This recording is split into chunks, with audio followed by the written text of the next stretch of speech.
I mean, I would sing for fun, obviously, but inside I really wanted to do music. And I just, the environment that I was in, you know, Saudi was more conservative back then. And I went to a Saudi school. It was all girls. And I guess I never thought it could be something I could actually do.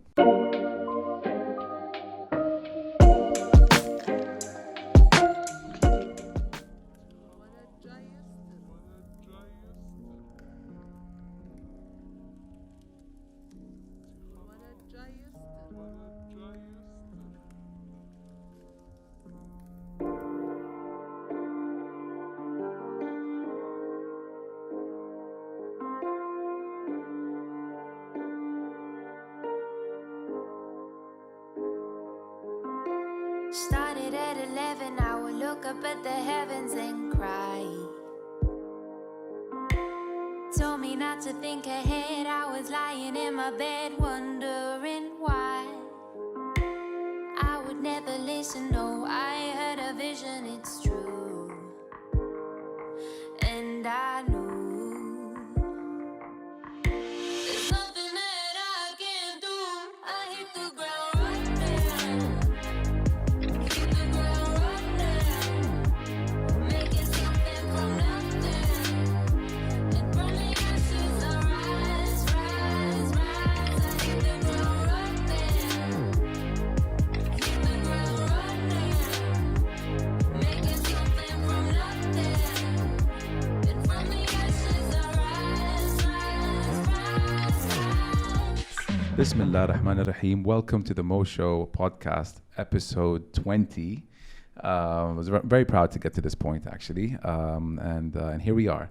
We are here with a very talented singer, Saudi artist. She's lived in LA for a long time, and now I managed to track her down and get her on the show. I'd like to introduce Miss Tamtam. Welcome. Thank you, Mo. I'm so excited to be here. I'm so happy that you made it out here. How have you been? How was the last 12 to 18 months? Was it as chaotic for you out in California as everyone here in Saudi Arabia? I mean, it's been a crazy, I mean, I don't have to say it's been a crazy year because it has for everyone. Truly. But crazy enough, I really did so much this year because of the lockdown, because of being with myself. You know, I really felt like I had so much time to reflect. I had so much time to learn patience, you know, and that's something that's so important, I think, for everyone, for every career, for every way of life. So it's been good. I mean, it's been positive. Of course, yani, it's been a really sad time as well. But with sadness comes epiphanies, I guess, or, you know. Absolutely. Yeah. When we chatted just before we started rolling, you told me that you got the corona. You got COVID, huh? Yeah, I got COVID. What was that like? It was really hard. Like, it was harder than I thought it would be because I always heard people say, oh, you're young, it's going to be fine, it's going to feel like a breeze. And even my friends were messaging me like, oh, salamtik, but you know, you're going to write a whole album in these 10 days, you know? And I was like, yeah, I am. And then I just passed out for 10 days, basically. I was so drained and so exhausted. And the worst part, I think, is the isolation because you just get depressed. So it was really hard. But so I really, it's not an easy, you know, thing to go through. But of course it was nothing compared to what a lot of people are going through. So alhamdulillah, I'm so lucky. Yeah. Thanks for sharing that. Sorry to bring up something negative, but no. Salamtik. At least, you know, you're alhamdulillah, you look very well recovered and on to big things. Tell me, Tamtam, your upbringing, childhood, was it in Saudi? How did it all start for you? Yeah, so I'm from Riyadh. Isn't it Riyadh? It's Riyadh, but my mom is actually Syrian. I mean, she's Saudi, but originally Syrian. All right. So in the household, I always spoke Syrian, you know, with my mom. And then when I was going to school there, I went to an all-girls Saudi school, like very Saudi. So I would speak in a Saudi accent, and everyone was confused because they're like, "What's this white girl like?" Yeah, how could she speak like us? Yeah. So, and identity crisis. I have one until now. I don't know if it's ever gonna go away. So you can do both, huh? يعني Yeah. بتحكي عربي. Okay, yeah, sorry, I can't even do it. Go for it. إيه فيني أحكي هيك بالسوري وأقدر كمان أتكلم بالسعودي That's كذا. very talented, honestly. Hidden talent. So you're not just a singer, you can impersonate accents. So what accent do you think in, or what accent do, or is it subject to who you're speaking to? If it's an Arabic person, you go, if it's a Saudi person, you go Saudi. And Yeah, kind of, yeah. But I'm definitely more comfortable speaking Syrian, honestly. Okay. But I do love the Saudi accent, and when someone is speaking to me in Saudi, it's hard for me not to speak in Saudi. But they kind of always switch to English, which I'm gonna start telling people like لا تتكلموا معايا بالإنجليزي، أبغى أتعلم عربي. Like أبغى أكون أحسن، أبغى أحسن عربيتي. You know, because I really do wanna. Because I left, I've been in the States for a while. So that's another. How old were you when you left? I went when I was 15, so I've been in boarding school, like learning everything in English since that age, you know. So and my family's been in Riyadh. يعني I went alone to California, and so it affects you, you know. It affects how you think. But not necessarily a bad thing to go to California on your own at the age of 15. Sounds like a dream. Yeah. I left at the age of 11, so I mean I can empathize with what you're saying, because Arabic is a tough language, and when it goes, it took me over a decade to get it to an acceptable place where it's at today.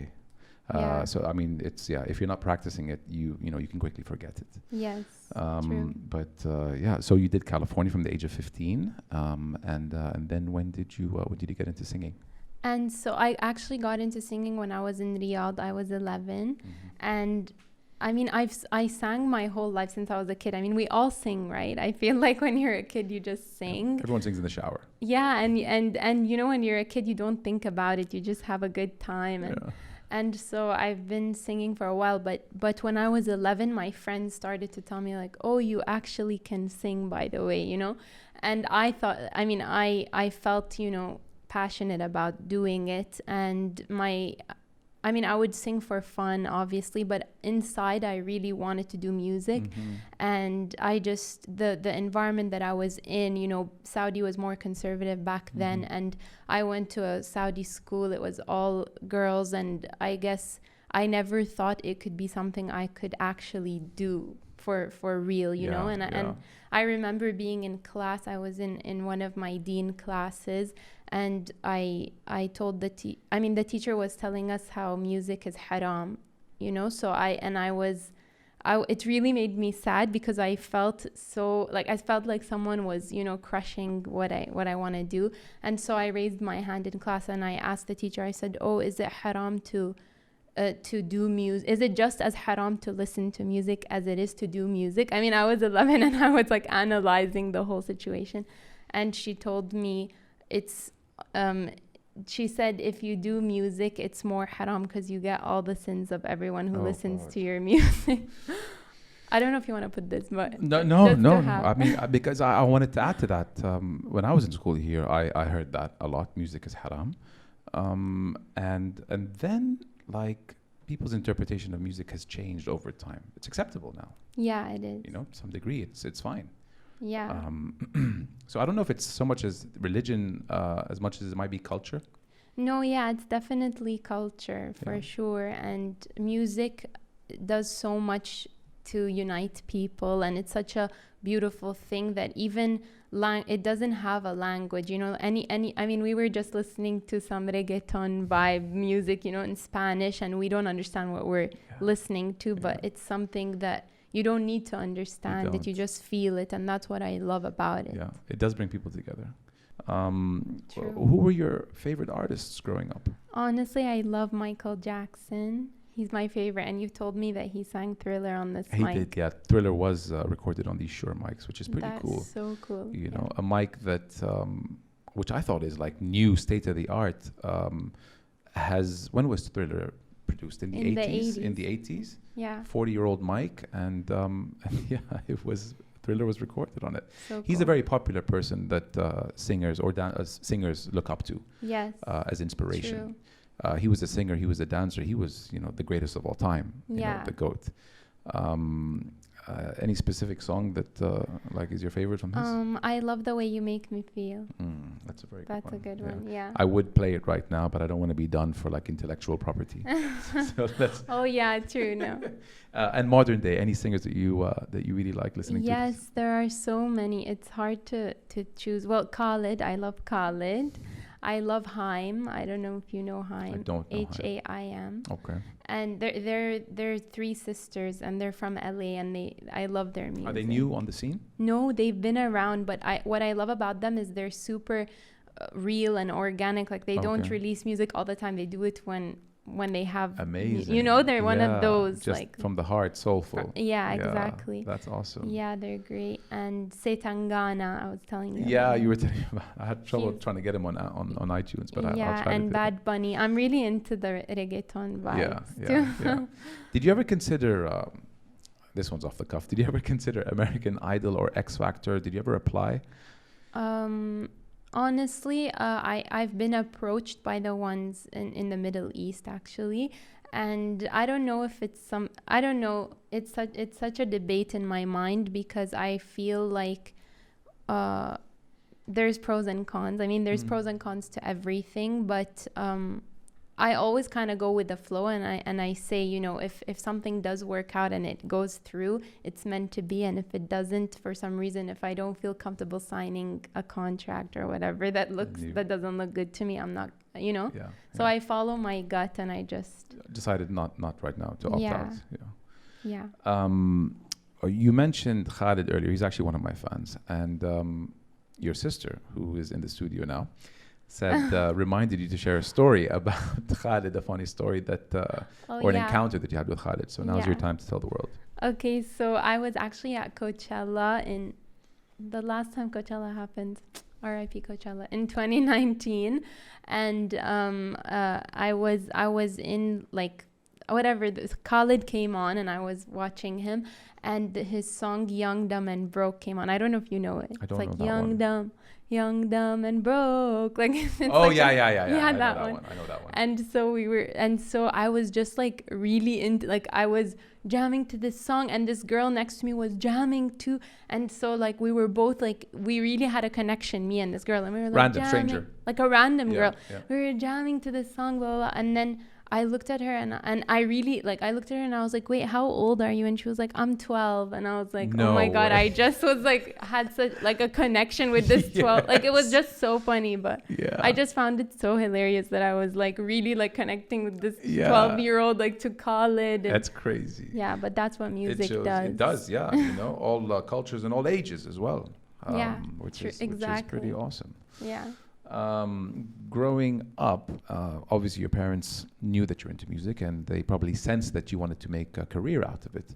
What kind of support did you get from them? Yeah, I mean, in the beginning, nobody took me seriously at all. When I said I wanted to do music, they were supportive, as in they liked when I sang and stuff, but they never took it seriously as a career because it wasn't something acceptable in our society, you know. So in terms of that aspect, it wasn't really. But then I just, I started just going for it. Like I met a producer. His name is Zahid Sultan. He's Kuwaiti. I don't know if you. I don't know, but I'll look him up now. Yeah, his name is Zahid Sultan, and I knew him from my family. Like he knows one of my sisters, so we connected, and I was like, I want to do a song. I've never recorded a song before, and so he helped me do record my first song, which is called Little Girl. Okay. And so he helped me with that, and then we did a music video, and then I just released it. So my family saw that I was pursuing it, or just going for it without really thinking about it. And so when they saw that I really had a passion for it and that I was going to go for it and make my way and find my way in it, they were more supportive. Yeah, when they realized you were for real. Yeah. So you've produced movies. One day. You've produced music. You've done a few singles and covers? Yeah. Have I produced them? Like created them? The beat with... well, not in the beginning, but actually one of the things I've done in quarantine is learn how to produce. too. So, Amazing. so I have a series on my Instagram on IGTV called the Quarantoons series, and I just like it's all music I produced during quarantine, and it's called Quarantoon because I edited it. I edited vintage cartoons together for No way, I'm on it right now. Yeah. Which is one of your favorites? I like. I wanna play it. Let me find Quarantoon. It's pretty creative. I like Hearts. Oh, well, that one. Maybe. Diamonds. Okay.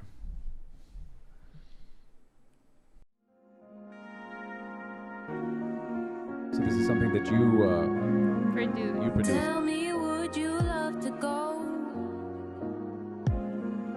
somewhere like Tokyo? Sounds good here. We've got Tamtam in the studio. See it all, everything new. As long as I don't have to think about nothing, we can leave diamonds aside. 'Cause we don't need forever when we're on this ride. We can go higher than the moon. 'Cause we're living for seconds to have a good time.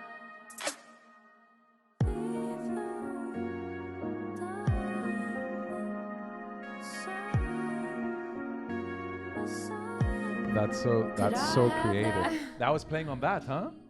Oh, no wonder it sounds so good. I was like, I thought it was going straight to Mike. That's super creative. How'd you get that idea? Quarantine. Quarantine's what did That's it. that to you. You just come up with random You just things. come up with stuff, but that's so cool, honestly. So how many songs, how many music pieces have you created? Oh, produced from scratch. Mm-hmm. I think there was 14 or 15 in that, or I'm really not sure how many, but songs that I have out a lot. I don't even know. I have a few EPs out, and singles, and actually one of my songs just came out now with it's a feature that I'm on with this French producer. His name is Dioscures. He's really awesome. So he features on it as I'm featured, so it's in his new album, and it's called Back To, and we were together at a writing camp in France, in Marseille. Okay. And he was like, "Oh, I am releasing a new album. Maybe you'd like to listen to some of my beats, and if you come up with something, like maybe you can be in it." And this was in maybe end of 2019, and I was like, yeah, for sure. And we came up with it so fast, like I loved the beat that he had, and I came up with the lyrics, and it just was so organic. And now it's a song, it's out, and amazing. it's one of my favorites. Is it on YouTube? Is it on iTunes? It's on iTunes, Spotify, like all platforms. Okay. It's called Back To, and it's Dioscures is his artist. Amazing, so sick. I wanted to talk to you about how much the music industry has changed in the last 10, 15 years. I remember back in the day when I wanted to buy a CD or an album or whatever, I'm going to either HMV, Virgin, or Tower Records, for those that remember it. And now, the only place from those three that exists, it's Virgin, and I don't even think they sell a CD. Everything has changed. It's all digital. What's your take on that? Is that for the better? Does that protect the intellectual property of the artists? Is there less bootlegging going on because of the new way of the industry? Can you just chime in a little bit on that? I think there are pros and cons. What's good about the digital age is it's easier, I guess, for people to purchase music. It's so fast. It's a click away. But what's worse is that before, you would go and you would love this artist and you'd buy the whole album. Nowadays you buy like a single, so it's different. And also, it's really crazy to me how all of these services like Spotify and Apple, and they take a huge percentage of streaming. Like if someone doesn't buy the single or the album, they can stream it, if they're an Apple subscriber, Okay. if they're Yeah. with Apple or Spotify, if they pay monthly, Yeah. so they don't have to buy anything. They just stream. That and $10 a month to get that whole. Yeah. Exactly. No, So they stream for those $10, and they get so much percent. Like the artist barely gets that screws the artists. a lot. Like it's really terrible. So I mean, I think that this year where artists have seen a drop in shows, like artists make most of their income from live shows, you know, because live shows and merchandise. Yeah. So now that you can't have a normal live show, it's all virtual.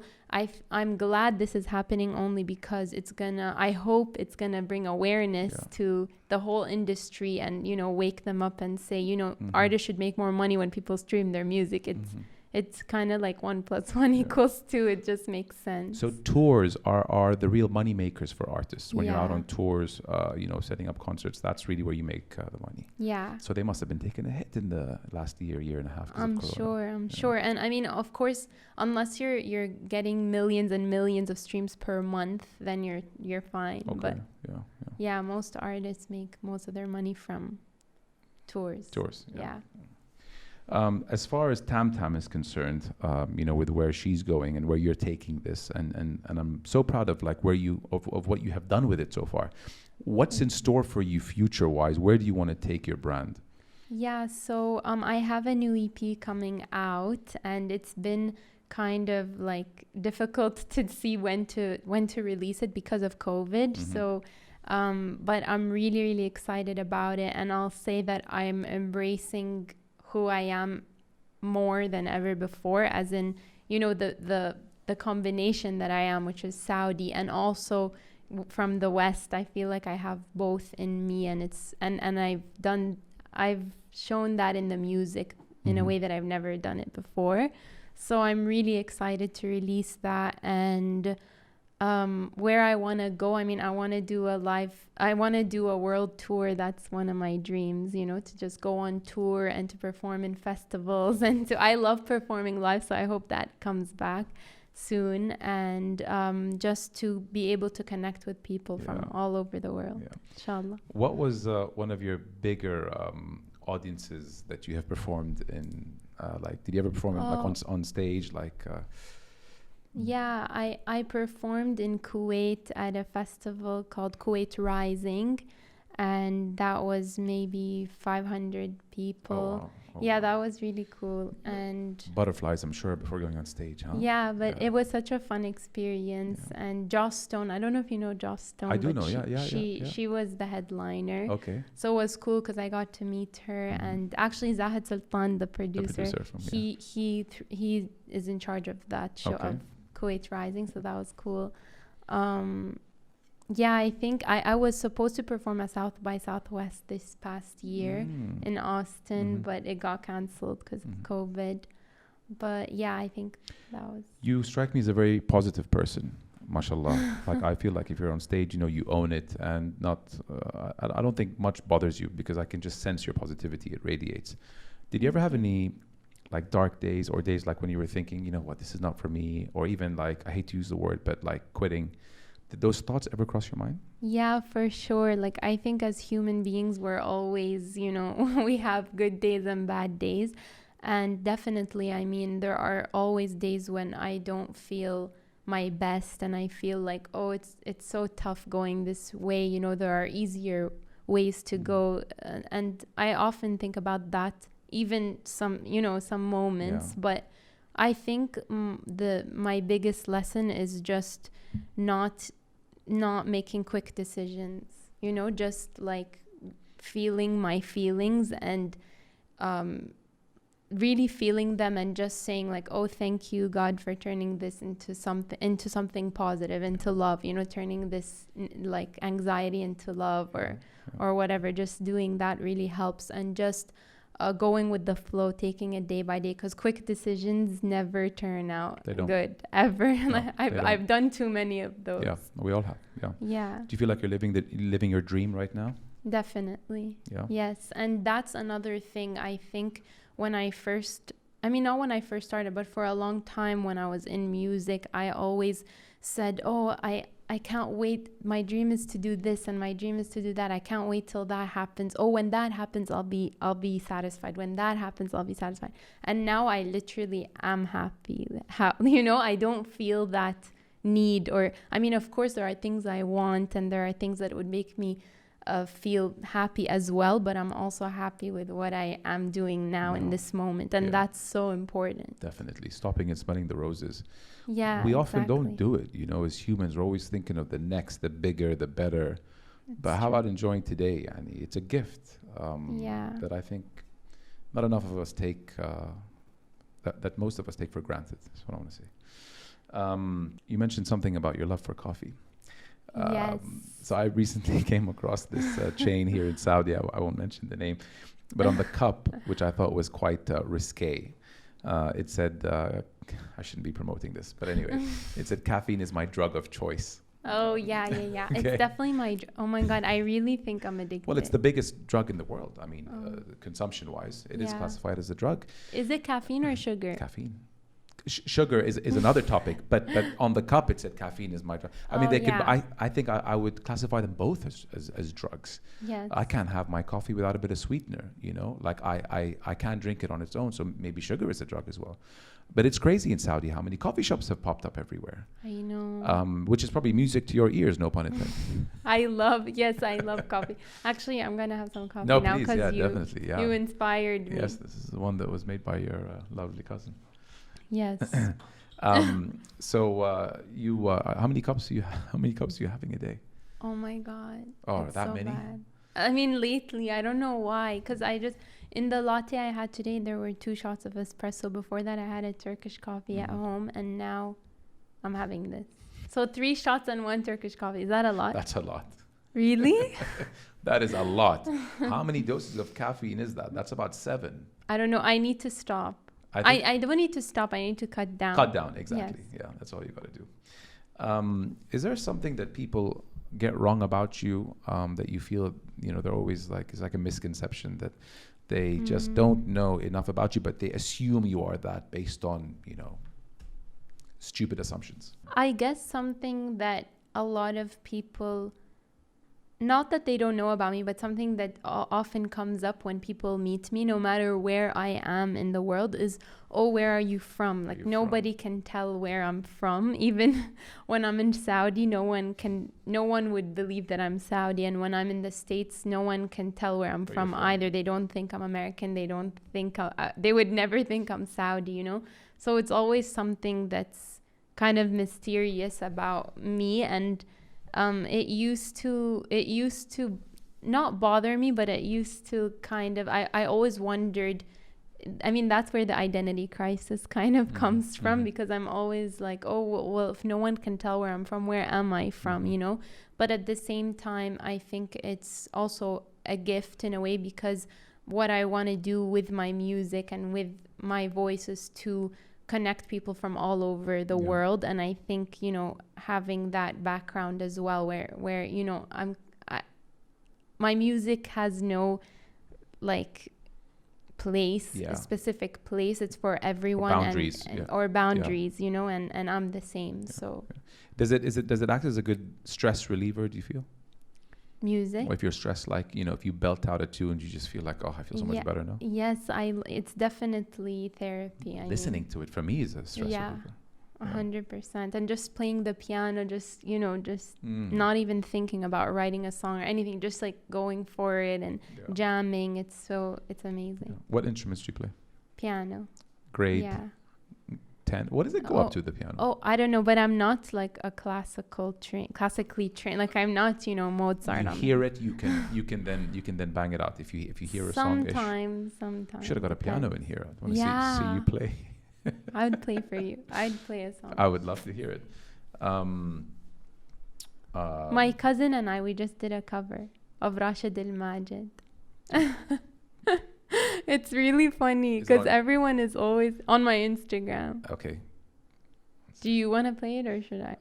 I definitely want to play it. So Maria, my cousin, is in the background doing ahs and beautiful vocals. And I'm singing Rashid al-Majid. Arabic, huh? Yeah, let me have that. Do you remember this song? Do you know? Yeah. It's our own version of it. This is you, yeah?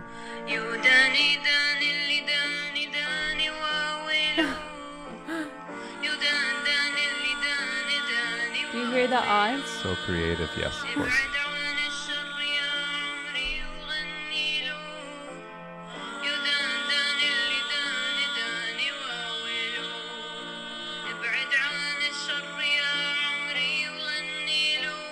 You're Arabic. That's impressive. Thank you. I think someone like a Simon Cowell, if he was to get a hold of you or hear you, I'm sure he probably has, but like if he met you, because you bring something unique to the table. I mean, you know, you have that Arabic, but you don't look Arabic. You know, you look maybe South American with a bit of, you know, there's something Latin about you. And your voice is something very unique to it. I think if he hears you in one of those X Factor, American Idol, like his, you know when he's like, I think his eyebrows go up when if he was to hear you.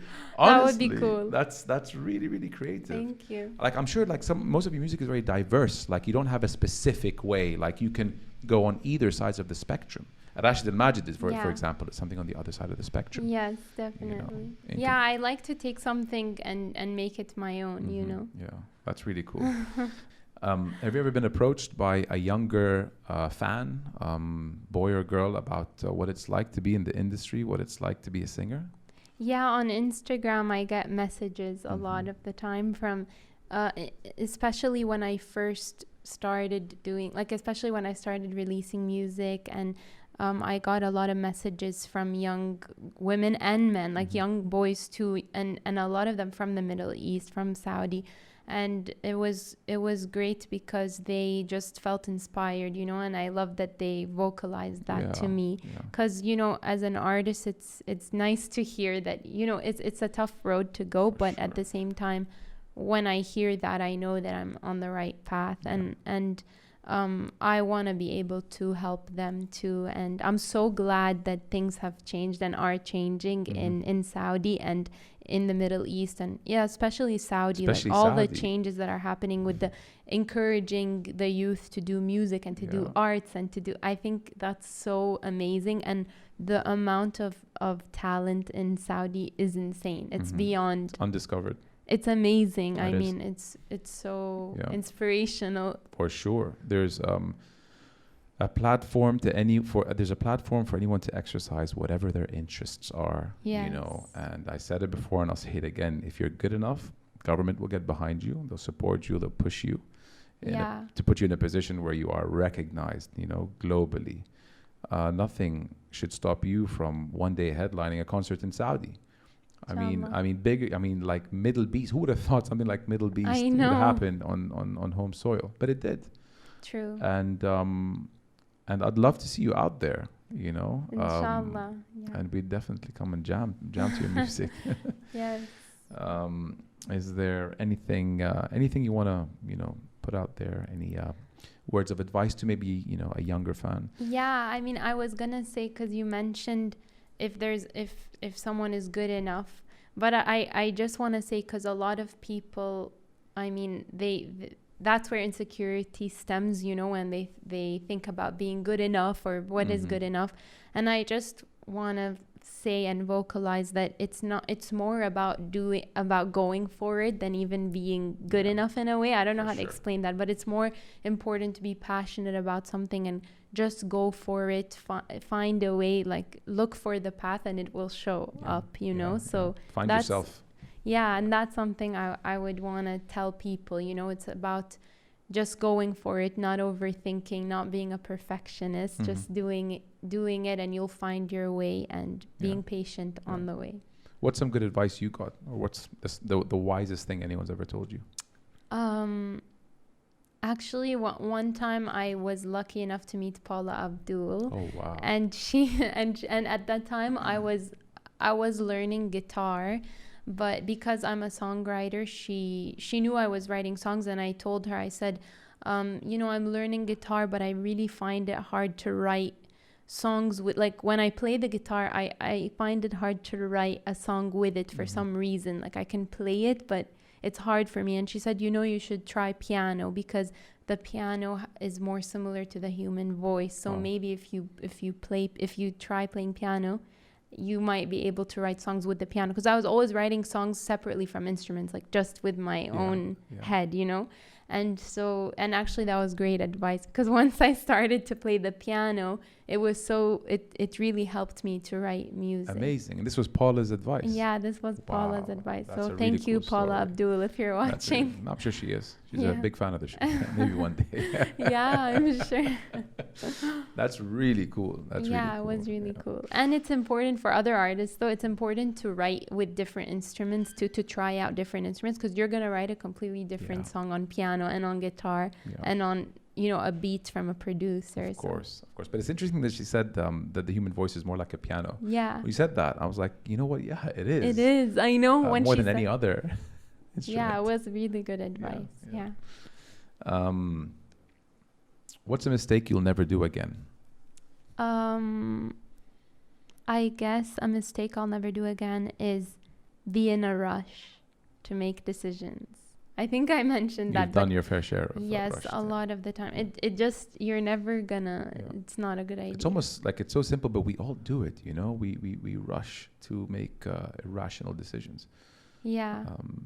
But yeah, being more mindful of that, I think, is something we can all exercise more carefully. Definitely, because it comes from a place of anxiety. It doesn't come from a place of grounding. Yeah, being grounded and calm. Yeah, great advice. Thank you so much, Tamtam. I really appreciate your time here. There's no way I'm going to have you come into the studio and be episode 20, a nice significant number, and not ask you to perform. I want to hear your beautiful voice in person. I've seen your Instagram page. Okay. So you can now have a choice of going a cappella, or we can throw in even better, because I really want to hear your voice. Okay. So go for it before we wrap up. Okay, so I'll sing. I talked about my song Back To with Dio, so I'll try that one. Okay. I was seen walking down the road, trying to find my way back home. Nobody knew. Tell me what you do when you're sad and lonely, write a song. I was seen walking on my own, nobody picking up the phone. Tell me what you do, feeling like a fool, only way to get out, write a song. I'm gonna find what to do with it, and if you give me all the time, I will rule with it. So don't you think about it right now, we're through with it, and we can keep on going on, now we're doing it. Amazing. I really felt like I was in a studio right now, producing like Dre or someone. Now I know why Michael Jackson chose to uses that mic. Yeah, look, even Chili's up. The dog is jumping up and down. Yeah, it's Tamtam. She's here. My red Labrador. Tam, that was amazing. Honestly, thank you so much for that tune. Thank you for coming on the show, making time. I love it. I'm going to be listening to more of your music legally, and I'm a fan for life. And next time I'm interviewing you. Okay, done deal. You got it. 100%. Thanks, Tam. Okay, thank you. Much appreciated.